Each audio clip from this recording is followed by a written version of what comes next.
Joe, we continue on another deep dive here, and we go down to Tuscaloosa. This one's not going to get any traction whatsoever.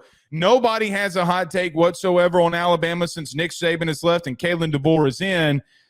But what says you on this on Alabama now that Saban has left and now that Kalen DeBoer is in, now that we look at this team, just in the team, not talking about recruiting for this year? Roll Tide, baby. I'm suddenly, I don't know where this came from. Blake, I was such a hater. And I guess now that Nick Saban's gone, and I love Kalen DeBoer so much, I'm supportive of Alabama this year. I have gone to bat with you multiple times to the point where just stray comments, you and I will get into fights over talking about Alabama. And I love it. It makes me really happy. And I think that this is going to be a really big fuel or a significant fuel for arguments this season. But to get to talking about Alabama, I'm super bullish. I understand that there was turnover on defense. They brought in LT Overton. I think that there's a lot of young guys, and I'm curious if Keon Keeley can get into the mix because that kid is rare athlete at defensive end. I don't know if there's too many guys ahead of him, which proves my point of how deep they are defensively and how talented they are up front once again. I think that their offensive line, bringing back Caden Proctor and him not leaving, affirms that they're going to be stout up front. They, to me, have what could be the best three-headed rushing attack in college football. With Jalen Miller, with Jalen Milroe, with Jam Miller, with Justice Haynes, and then also they have Richard Young, who redshirted this past season. There is a lot of talent in what they can produce on the ground. I'm not worried about receiver like you talked about in the open. I'm just not. They took Roma Dunze, Jalen Polk, and Jalen McMillan, who were not nobodies.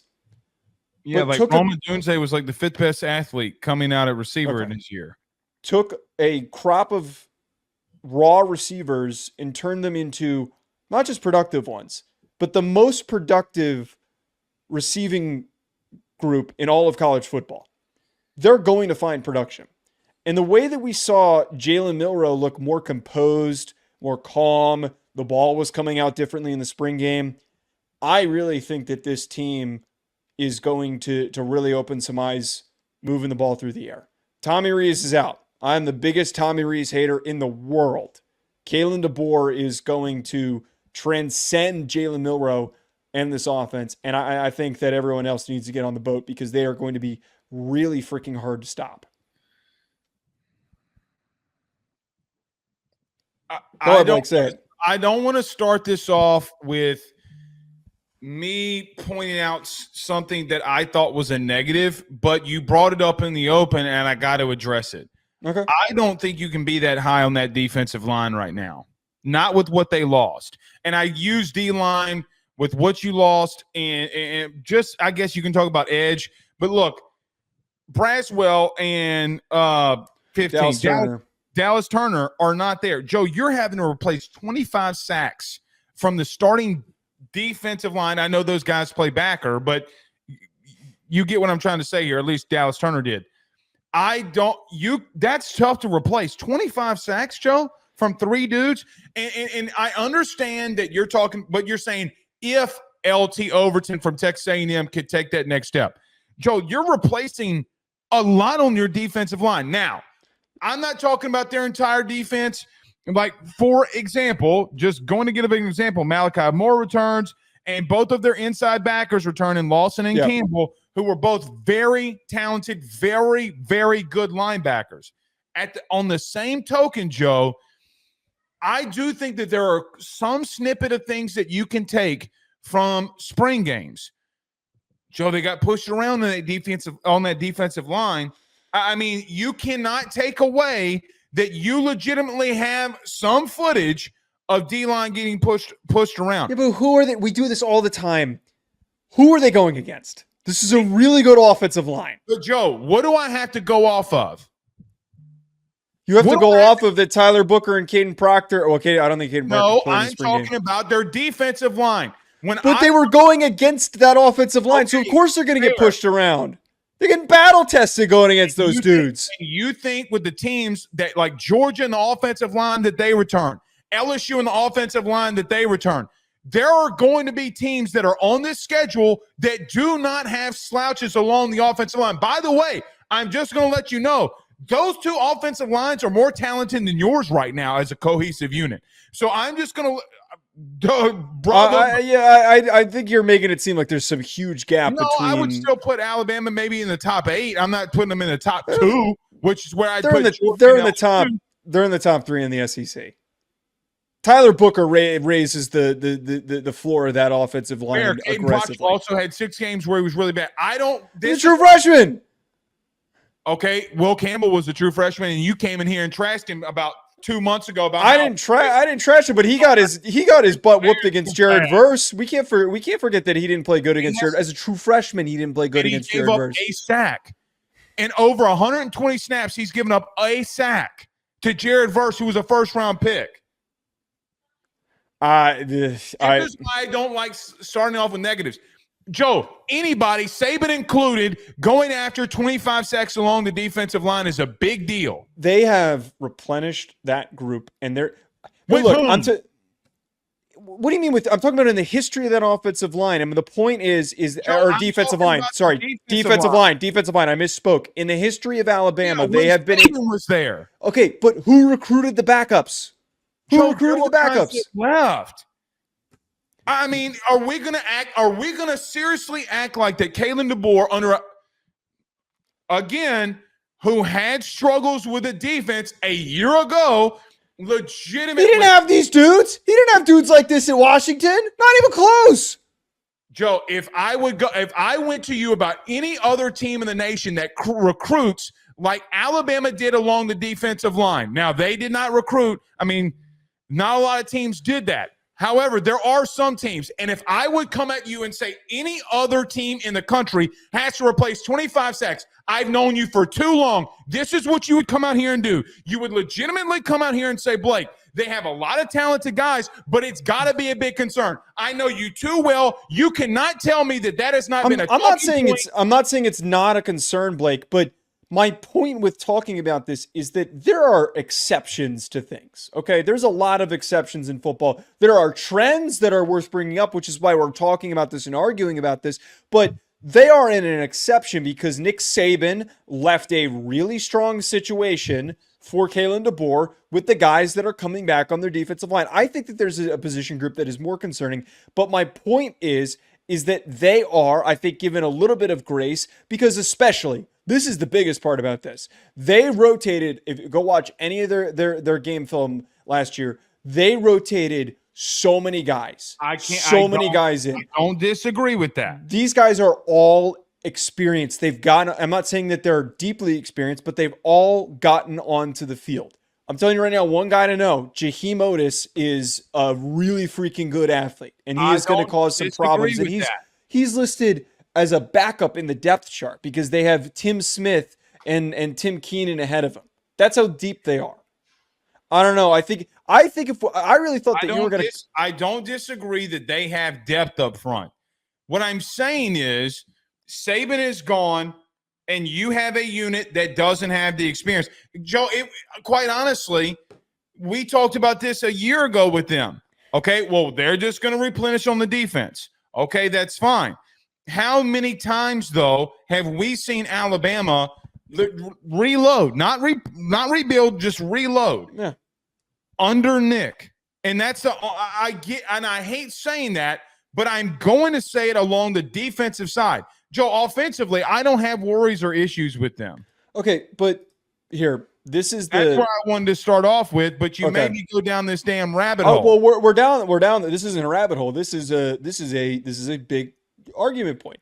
I thought that when we were going to come into this, that we were going to sit here and actually agree on where I'm concerned is their secondary, because their secondary is that's a whole nother concern. Two corners, and right now we've got a freshman listed with Zabian Brown as a potential starter on the outside, and the depth is mostly freshmen and sophomores. That was where they got picked apart in the portal. Jackson. Malachi Moore returns. And, Joe, you do have 2 backers. Both of your inside backers return. But my problem is, Joe, if you – like, for example, I agree. Keon Keeley could be something special, and then all of a sudden it's like replacing Dallas Turner. I get what you're saying. It's still a question mark because here's another thing. Joe, what if quarterbacks have the ability to get to the receiver quicker than they normally would against a Bama team because how bad they are at corner? Oh, okay. I didn't think that was where you were I going mean, with like, that. Okay. Here's the thing. You can't lose everything that they lost defensively, head coach included, and say that there's not going to be units and step back. Like there's no way. Obviously. And so, by the way, just throwing this out there, they were a top 20 defense. They were really good last year. They gave up a lot too in the beginning and middle parts of the season. Now, I think offensively things got better and it took pressure off of them because they ran the football more effectively. But there are question marks that Kalen DeBoer defensively has to answer more, quite honestly, than I think offensively. Now, I do want to get to them offensively. Yeah, let's talk about it. I don't want to disagree with you. I don't know if it's going to be one of the best rushing attacks in the country with those three that you mentioned when you're talking about Milroe, Justice Hayes, and Jam Miller. And Jam Richard Miller. Young is a guy to pay attention to. He might emerge as I remember watching his high school tape a couple of years ago when he committed. I mean, he can run. They've got some really, really nice group of guys. I was just going to say I was surprised based off of everything we saw at Washington, just how run-centric Kalen DeBoer could be, right? Like, I mean, they were pretty, like, was kind of surprising. I do think that they have question marks at receiver, okay? You don't have a lot of production there. And by the way, Jalen Milroe's best weapon to him, his safety blanket, Isaiah Bunn is in Texas. They got question marks there too. I just don't know if I worry about them as much on that offensive side. I'm again, as I said in the lead-in for this segment, I really think that they're going to hit the ground running, and I think that the biggest point that I'm going to stand by, and this could get me a little bit killed if this is a really high risk take and one that could blow up in my face, but I really think there is a potential for Jalen Milroe to finish as one of the best quarterbacks in the country, like top 5 quarterback in the country. Good, because he is a rare athlete. And I was critical of him last year. I was more critical, what was often not fully understood by Bama fans last year. I was mostly critical of how Tommy Rees was, it felt like setting up, he was utilizing him in some creative ways, but it just felt like he wasn't being coached effectively to make the right decisions. His feet were a mess. His technique, his throwing motion, it just all felt very erratic. And that is something that Tommy Rees had never been good with. He was not a bad play caller. He was a fine play caller, an average play caller, but he did not do a very good job with Tyler Buckner, with a lot of guys in his time from Notre Dame to Alabama, of actually developing the important details of what it takes to be a good quarterback. I think that Kalen DeBoer has already clearly gotten to Jalen Milroe, and I'm just so hung up on that spring game, man. Like, it's all that rings in my head. The way that he just looked was so different. He was so timid last year, and I had referred to this last season. It felt like I was watching Daniel Jones last year, being a Giants fan, the timidness, the overreactiveness, the unwillingness to make a decision. And now that version of him, I think, is gone. And I think that Michael Penix's transformation of being a traitsy athletic guy into being one of the best quarterbacks in the country is all the proof I need to know that Jalen Milroe is going to be really good this year for Alabama. In fairness, Penix already knew the offense before. True. I mean, true. So I don't know if I can 100% agree with you because, I mean, he had a head start going into that. I do think now we've talked about 2 quarterbacks today. I want you to pick quarterback A or quarterback B. Okay. I'll give you A or B. Both are clearly Jalen Milroe. The other is Cam Ward because those are the only 2 quarterbacks we've talked about. Joe, name this quarterback. Both were 66% completion percentage. One had 35 touchdowns and 6 interceptions. Who am I talking about? That's Jalen Milroe. It's Jalen Milroe. You also know who has the same exact thing, correct? 66% completion percentage, 35 touchdowns. How many? But he had a lot of picks. Cam Ward had a lot of picks. Not last year.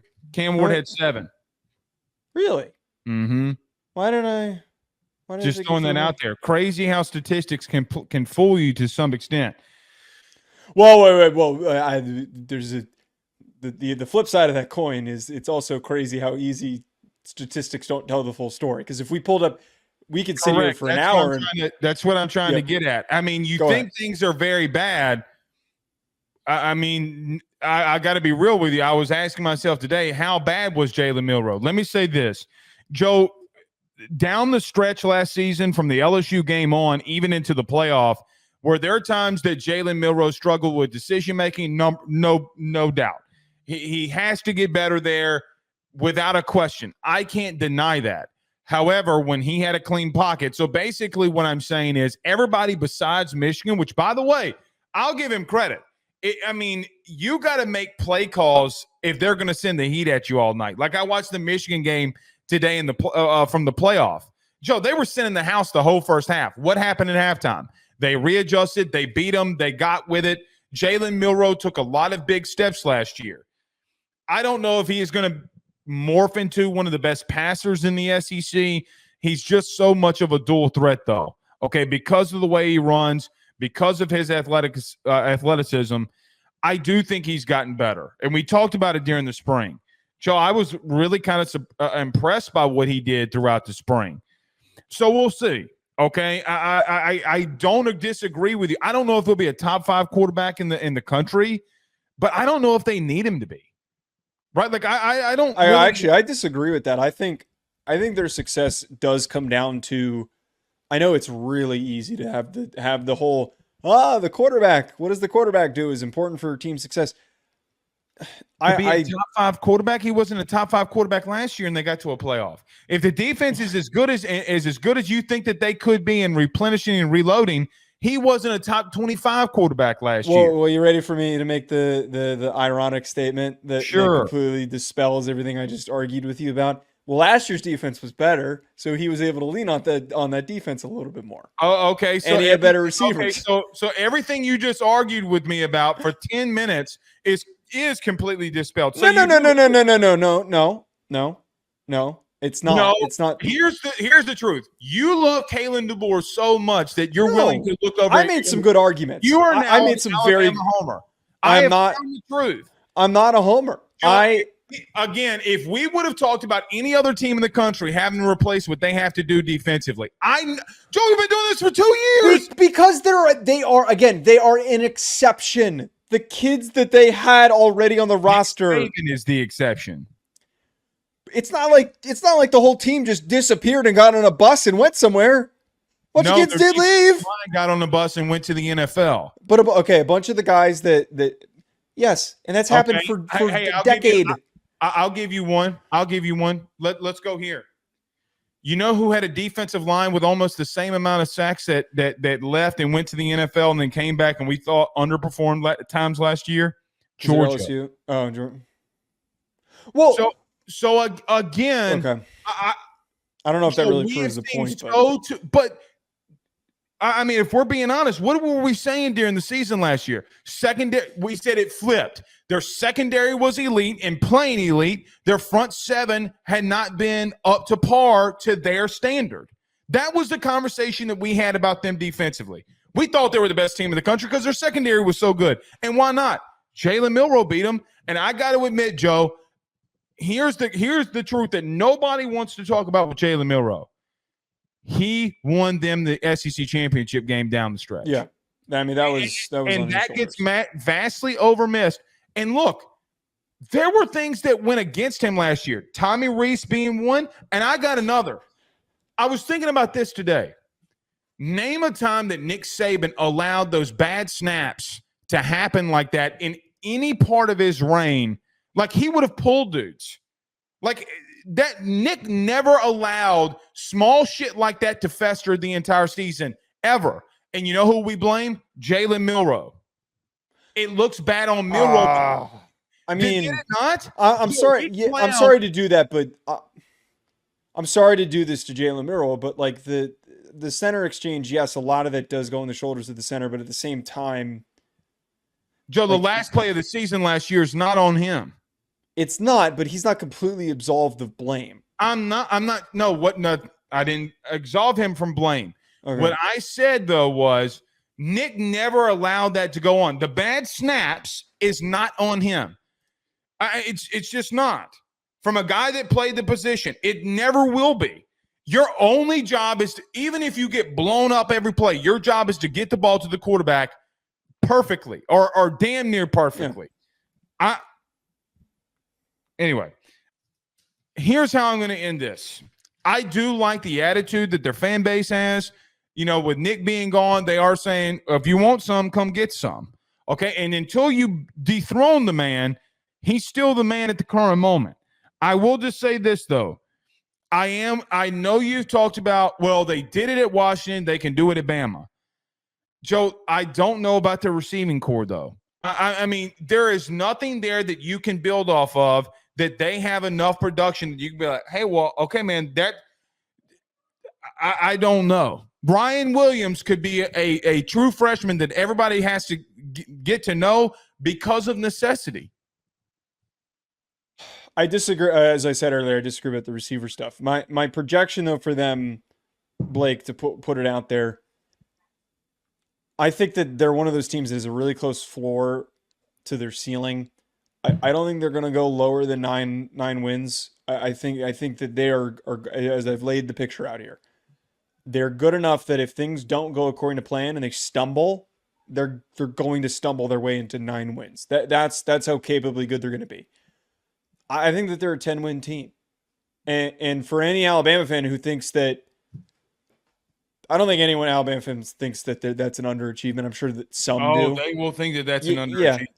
But now you don't need to win 12 games. And the problem, what makes it really tricky for them, Joe, is that they go to Tennessee and they go to LSU. And I think it's too hard for them to go on the road and to win both of those. So 10 wins, I think, is doable. I think that they could maybe steal that Tennessee game. And that's what it's going to come down to. Joe, I can't believe I got to ask you this, but I'm going to ask you. If you're saying that they're going to get to 9 wins, then their defense is going to have to do exactly what I said. And they're not going to be able to overcome the defensive line woes. I mean, I'm not. I don't need to keep reiterating my point. I just don't agree with that.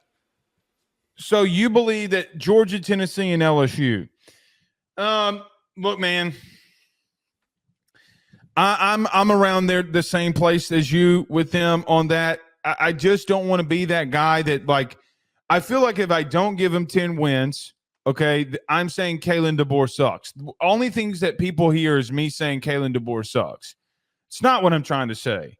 I just don't know if I can. I'm with you in an ironic way of getting a 9-3, 10-2, because I just like the dude's a really good coach, and I think that they can figure some things out. I just don't know if they're going to be as dominant defensively or either side of the ball as they were a year ago. It all just comes down to this for me, is that Kalen DeBoer. Well, you must be pretty high on Tennessee. This is the third time that you've picked them to, a decent team to play them, and you don't. I think that. Well, we already talked about Tennessee. I really think that Alabama can steal that. That's on the road. That's a really tough game. But I wouldn't be surprised if Alabama doesn't eke that one out, and everyone's going to pick Tennessee that week. But I'm going to pick Bama that David week. In the chat, name them. What is he saying? He said Bama is 3 deep with 4 and 5 stars. Just wait and see. Okay, name them. Look, all I'm going to say, though, is that to just completely – and put their production there, too. Okay. All right. All right. You don't need to go back and forth with the thing.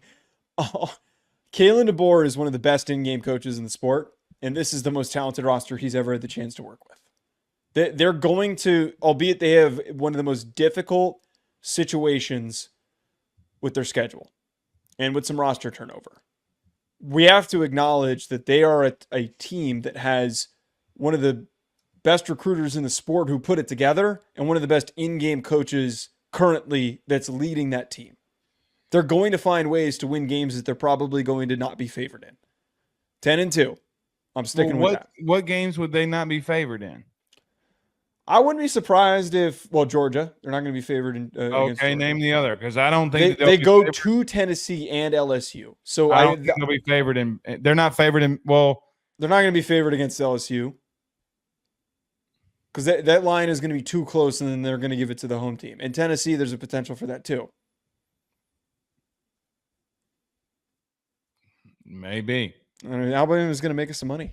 BetOnline remains your top spot for all of your live betting action and contests. NFL, college football, UFC, NHL are all in full swing.